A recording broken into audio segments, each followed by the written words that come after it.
Nogle gange siger jeg, at Immadia Horsens er drømmenes legeplads.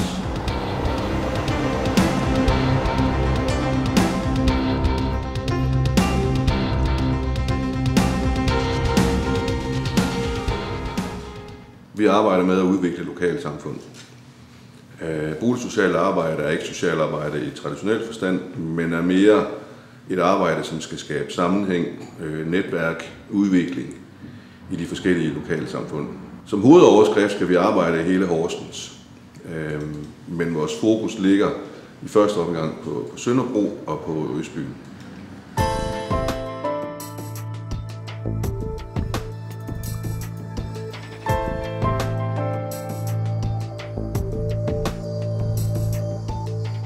Boligsocialt arbejde drejer sig om at skabe sammenhæng i et lokalområde og få aktiviteter til at ske, som gør, at et lokalområde bliver et rart sted at bo.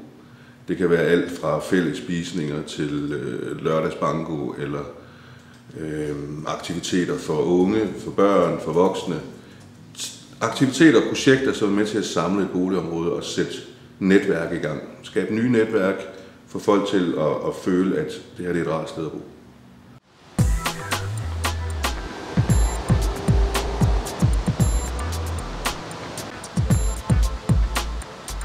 Vi afholder 2 borgermøder, den 17. september i Østbyen og den 24. september på Sønderbro. Det er åbne borgermøder, hvor alle er inviteret. Borgere, institutioner, foreninger, erhvervsliv, som på en dag kan komme og arbejde med, hvad er mine drømme, hvad er mine ønsker for, hvad der skal ske i mit lokalsamfund. Så vi vil gerne invitere alle, som har lyst til at være en større eller mindre part i det boligsociale eller i udviklingen af et lokalsamfund, til at komme og bruge en lørdag på at være med til at udvikle idéer og inspirere os og komme med deres egne drømme om, hvad de godt kunne tænke sig, der foregår.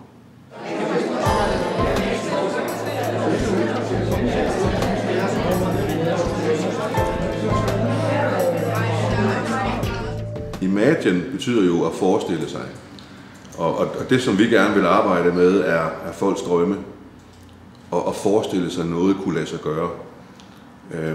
Og vores tilgang det er, at alt kan lade sig gøre.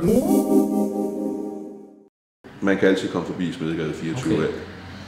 En smuk ejendom her på hjørnet af Smedegade og Kildegade, hvor her sidder vi dagligt.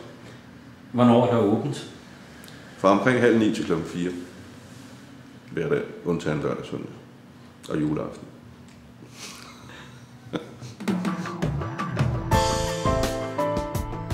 Nogle gange siger jeg, at Immadia Horsens er drømmenes legeplads. Derfor har vi også valgt et jordbærtræ. Jordbærtræet findes ikke, men hvem ved, om vi en dag kan skabe det.